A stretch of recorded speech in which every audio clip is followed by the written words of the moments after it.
डिग्रस येथील लाचखोर सखाराम आणि आशिष यांना रंगेहात लाच घेताना पकडण्यात आले. नवा शासनाकडून गल्लेगट्ट पगार मिळत असतानाही अनेकांमध्ये लाचखोरीचा किडा न कळत वाढतोय. सर्वसामान्यांचे हिताचे काम सोडून नागरिकांना लुबाडण्यास बिझनेस जिल्ह्यातील अनेक शासकीय कार्यालयात सुरूच आहे.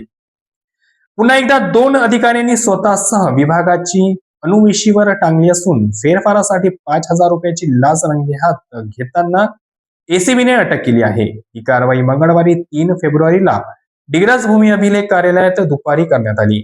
या कारवाईने महसूल विभागात एकच खळबळ उडाली आहे. या प्रकरणात आरोपी भूमी अभिलेख कार्यालय उपाधीक्षक सखाराम नरसिंग पवार वय 49 वर्ष, नजूल परीक्षक भूमापक आशिष काशीनाथ शेलोकर वय 47 राहणार भूमी अभिलेख कार्यालय डिग्रस यांना अटक करण्यात आली आहे.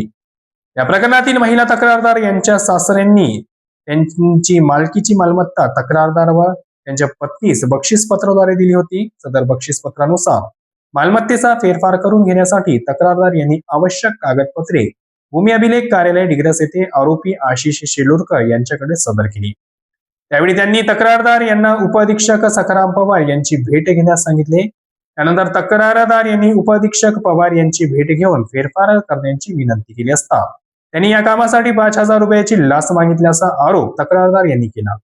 याबाबत तक्रारदार यांनी लाचलुचपत प्रतिबंध विभाग यवतमाळ येथे अनधिकृत तक्रार दाखल केली. तक्रारीवरून एसीबीने सापळा रचित दोघांनाही रंगेहात पकडले.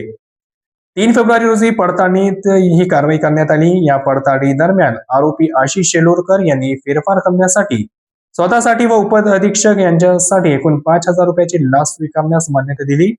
त्यानंतर आयोजित सापळा कारवाई दरम्यान आरोपी शेलोरकर यांनी पंचासमक्ष तक्रारदार याच्याकडून 5,000 रुपये स्वीकारले. यापैकी 2,500 रुपये स्वतःकडे ठेवून उर्वरित 2,500 रुपये उपअधीक्षक सखाराम पवार यांना देताना दोन्ही आरोपींना उपअधीक्षकांच्या कक्षात रंगेहात पकडण्यात आले.